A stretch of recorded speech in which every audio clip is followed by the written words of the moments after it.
Alam nyo ba kung ano ang freelancing? Curious ka ba? Well, Tara, samahan nyo ako as we dive into the world of freelancing. But before that, don't forget to hit that subscribe button para lagi kang updated sa mga bagong videos natin. Wake up, today's gonna be a good day. Wake up, today's gonna be a good day. Wake up.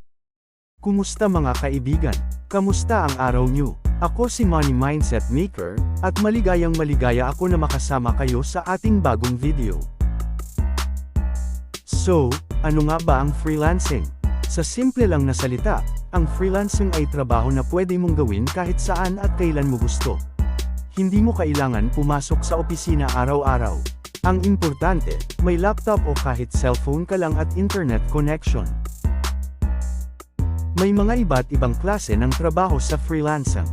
Pwedeng maging graphic designer ka, writer, virtual assistant, o kahit magturo online. Ang saya, di ba? You can choose kung ano ang trip mong gawin. Ang pinakamaganda pa dito, pwede kang kumita habang nasa bahay lang. Parang nananaginip lang, di ba? Pero totoo yan. Pero tandaan, kailangan mo pa rin magsipag at mag-aral para maging successful sa freelancing.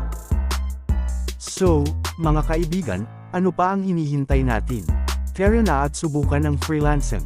Kung may tanong ka man tungkol dito o may iba kang gustong malaman, don't hesitate to comment down below. Gusto ko rin malaman ang mga topics na gusto nyong pag-usapan sa mga susunod nating videos. Maraming salamat sa pagtutok. Huwag kalimutang mag-subscribe at i-click ang notification bell para lagi kang updated sa mga bagong videos natin. Hanggang sa muli, mga kaibigan. Follow.